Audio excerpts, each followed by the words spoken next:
მოწმეტიანების წინასწარმეტყველება როგორც იქნა ახდა. 31 წლის პოპ პრინცესა ბრიტნი სპირსი მარტო დარჩა. ჯეისონ ტრევიკმა და ბრიტნიმ დაშორების შესახებ ოფიციალურად განაცხადეს და არც მიზეზები დაუმალავთ. როგორც ცნობილია, ტრევიკს საცოლე მნიშვნელობის ბეჭედი კარგახნის წინ დაუბრუნა. თუმცა წყვილი რამდენიმე პირადი საქმის მოგვარების შემდეგ გამოთქვდა, რომ მათ შორის ყველაფერი დასრულდა. ყველაზე საინტერესო კი წყვილის დაშორების მიზეზი გახლავთ. როგორც აღმოჩნდა, ბრიტნისა და ჯეისონს შვილების შეძენის თემაზე სრულიად განსხვავებული შეხედულებები გააჩნდათ. იმის მიუხედავად, რომ 31 წლის ვარსკვლავი უკვე 2 ბიჭის დედაა, სურდა საყვარელი მამაკაცისთვის ბავშვები კიდევ გაეჩინა. ამას სულაც არ იზიარებდა ჯეისონი. მიუხედავად იმისა, რომ სპირსის შვილებთან მშვენიერი ურთიერთობა ჰქონდა, საკუთარი ბავშვების ყოლაზე სიტყვის გაგონებაც კი არ სურდა. მე ბრიტნი ყოველთვის მეყვარება. ის ფაქტი, რომ ჩვენი ქორწინება ჩაიშალა, ამას ვერ შეცვლის, ამბობს ერთ-ერთ ინტერვიუში ტრევიკი. სხვათა შორის იგივე აზრზეა სპირსიც. ჯეისონმა და ბრიტნიმ ერთმანეთი რამდენიმე წლის წინ გაიცნეს. წყვილმა ნიშნობის შესახებ ხმები დაადასტურა. საყვარელ ქალს ჯეისონმა $90,000 შეფასებული ბეჭედი გადასცა. თუმცა რამდენიმე დღის წინ იგივე ბეჭედი უკანვე დაიბრუნა და თავისუფალი მამაკაცის სტატუსიც აღიდგინა. ბრიტნისა და ჯეისონის ურთიერთობა ყოველთვის ბევრ კითხვის ნიშანს აჩენდა. ყველაზე საგულისხმო ის გახლდათ, რომ ჯეისონს სპირსთან ოფიციალური სამსახურებრივი ურთიერთობა უწევდა. ის პოპსტარის აგენტი გახლდათ. ტაბლოიდები კარგახანს ჭორაობდნენ, ჯეისონი სპირსის მამამ შვილის უკეთ სამართავად სპეციალურად დაიქირავად და მათი ურთიერთობის ყველაზე დიდი ხელშემწყობი თავად გახლავთ, რადგან ბრიტნის გადაწყვეტილებებს ჯეისონი აკონტროლებს, რომელიც თავის მხრივ სპირსის მამიკოს ემორჩილებაო. მოკლედ ეს ყველაფერი უფრო მექსიკური სერიალის სიუჟეტს გავს, მაგრამ მსგავსი ისტორიები სპირსის ცხოვრებაში მრავლადაა. 31 წლის ასაკისთვის პოპ ვარსკვლავმა უკვე 2 შვილი გააჩინა და 2 ოჯახის დანგრევა მოასწრო. რომ არაფერი ვთქვათ ფსიქიატრიულ კლინიკებში მკურნალობასა და სარეაბილიტაციო ცენტრებზე. მისი პირველი მეუღლე მომღერლის დიდი ხნის მეგობარი ჯეისონ ალექსანდერი იყო. მათმა ოჯახურმა ცხოვრებამ სულ 55 საათს გაძლო. ამ დროის გასვლის შემდეგ შემსრულებელმა ქორწინების ანულირება მოითხოვა. 2006 წელს სპირსი მოცეკვავესა და მუსიკოსს კევინ ფედერლაინს გაჰყვა ცოლად. მას 2 შვილიც გაუჩინა, თუმცა გაყრის შემდეგ საშინელ დეპრესიაში ჩავარდა. ბავშვების ნახვისა და მათზე მეურვეობის უფლება დაკარგა. გარდა ამისა, მისი ფინანსების განმკარგველად მამამისი დაინიშნა. 2009 წელს მომღერალმა თავი ხელში აიყვანა და სცენას დაუბრუნდა. მართალია მისი გზა ამის შემდეგ ია ვარდით მოფენილი არ ყოფილა, თუმცა სპირს ნერვული შეტევები და ისტერიკები შედარებით შეუმცირდა. ახლა ცდილობს კარგი დედის იმიჯიც მოიპოვოს და ბავშვებთან დიდ დროს ატარებს. რაც შეეხება ტრევიკთან დაშორებას, ამას მასმედია და სპირსის გარშემომყოფები კარგახანია წინასწარმეტყველებდნენ. თავად მომღერალი მორიგი რომანის აღსასრულით დიდად უბედური არ ჩანს და იმასაც კი ამტკიცებს ჯეისონთან მეგობრულ ურთიერთობას ვინ არჩუნებო. ახლა მთავარია ბრიტნის ისევ ნევრებმა არ უმტყუნოს და ფსიქიატრიულ სარეაბილიტაციო ცენტრების მოვლის მომდევნო წრეზე არ წავიდეს.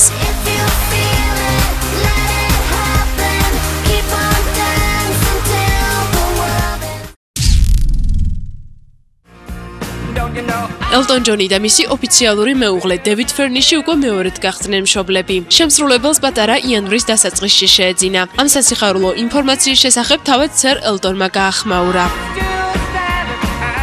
ჯერჯერობით უცნობია პატარას სქესი და სახელი, თუმცა რამდენიმე კვირის წინ თავად მუსიკოსმა გაამხილა, რომ მისი მეორე შვილის სუროგატი დედა იგივე ქალი გახდა, რომლის დახმარებითაც ქვეყანას მისი პირველი ვაჟი ზაქარი მოევლინა.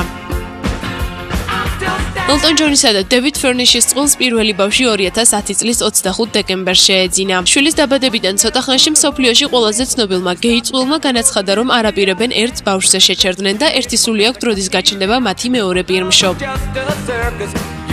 რაც შეეხება სუროგატ დედას, ჯონი ამტკიცებს, მე და ფერნიშს ეს ქალბატონი საკუთარი დასავით გვიყვარს და სიცოცხლის ბოლომდე მისი მადლიერები ვიქნებითო. ამ დროისათვის უცნობია ახალ დაბადებული პატარას სქესი. სხვათა შორის არც ისაა მაინც და მაინც ნათელი, კერძოდ რომელი მშობლის ბიოლოგიური შვილია ახალშობილი.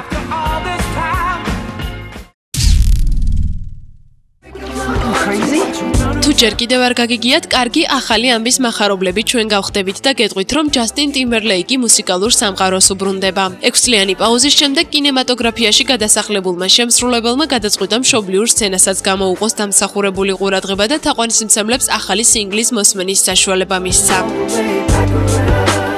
6 წლიანი პაუზის მერე ტიმბერლეიკმა პირველი სინგლი ჯეიზისთან ჩაწერა. ტრეკის პროდიუსერი ტიმბალენდი გახლავთ. Sweet and Tie, ასე ქვია ნამუშევარს, რომელიც რამდენიმე დღეა ინტერნეტში თავისუფლად შეგიძლიათ მოიპოვოთ და მოусმინოთ კიდეც.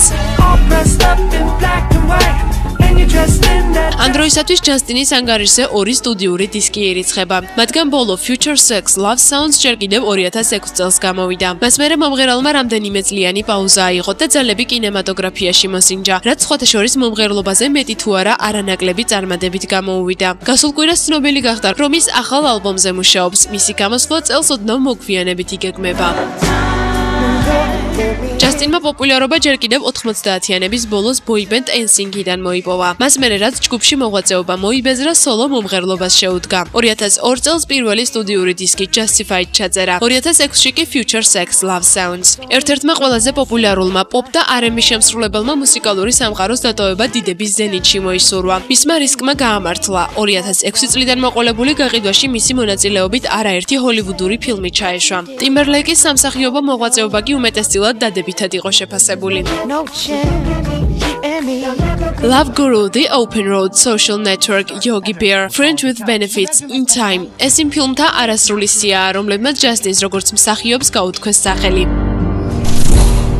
ჯასტინი იმ ხელოვანთა სიაში არ შედის, რომლებიც ორ სერიოზულ საქმეს ერთდროულად ეჭიდებიან. აქამდე მისი მუსიკალური და სამსახიობო საქმიანობა ძირითადად არ გადაკვეთილა. რა გაგმები აქვს გამსახიობებულ მომღერალს 2013-ში თუ მომდევნო პერიოდში ეს გაურკვეველია. თუმცა მას თავისუფლად შეუძლია იამაყოს. ორივე სფეროს კრიტიკოს და ამდენი დადებითი შეფასება ბევრს ნამდვილად არ ღირსებია.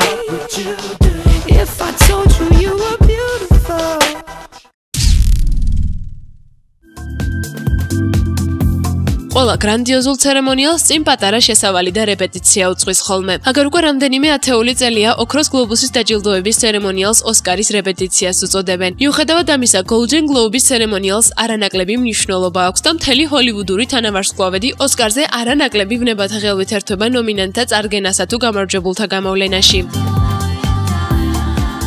14 იანვარს 2012 წლის საუკეთესო ფილმებისა და ტელეშოუების დაჯილდოების ცერემონიალი Beverly Hilton ჰოთელში გაიმართა. წამყვანები ტინა ფეი და ამი პოლერი გახდნენ. ჯორჯ კლუნი, ჯენიფერ გარნერი, კეტრინ ზეტა-ჯონსი, სილვესტერ სტალონე და ბრიტანელი შემსრულებელი ადელი. ეს იმ სელებრიტთა არასრული ჩამონათვალია, რომლებმაც წითელ ხალიჩაზე გამოიბრწყინეს. თუმცა კრიტიკოსთა თვალით შეფასებულ მათ ვიზუალზე შემდეგ გამოშვებაში მოგიყვებით. იქამდე ოქროს გლობუსის გამარჯვებულებს გაგაცნობთ. საუკეთესო დრამატულ ნამუშევრად ბენ აფლეკის არგო აღიარეს. საუკეთესო მიუზიკლის წოდება კი ტომ ჰუპერის ლე მიზერაბლმა მიიღო. 2012 წლის საუკეთესო მსახიობის სტატუეტი დენიელ დეი-ლიუისს გადაეცა ლინკოლნში შესრულებული აბრაამ ლინკოლნის როლისთვის. საუკეთესო მსახიობი ქალი კი ჯესიკა ჩესტეინი გახდა ფილმისათვის Zero Dark Thirty. დიდი აჟიოტაჟი გამოიწვია საუკეთესო რეჟისორად ბენ აფლეკის დასახელებამ. მსახიობის სცენარისტი და ბოლოს უკვე რეჟისორის პოსტზე გადანაცვლებული ბენისათვის ეს ერთობ საპატიო ჯილდოა და კიდევ უფრო ამყარებს მისი ნამუშევრის თაყვანისმცემელთა ეჭვს, რომ ოსკარის ცერემონიალზე მისმა არგომ სრულიად შესაძლებელია საპატიო ჯილდოს გამოჰკრას ხელი. ოსკარების რეპეტიციად წოდებულმა ოქროს გლობუსმა კინომანებს განსჯის ახალი საგანი მისცა. თუმცა 24 თებერვლამდე კიდევ დიდი დროა. სწორედ ზამთრის მესამე თვის ბოლოსაკენაა დაგეგმილი რიგით 85 კინოაკადემიის დაჯილდოების ცერემონიალი, რომელზეც გაირკვევა რამდენად დაემთხვევა ოქროს გლობუსისა და ოსკარის გამარჯვებულთა ვინაობა.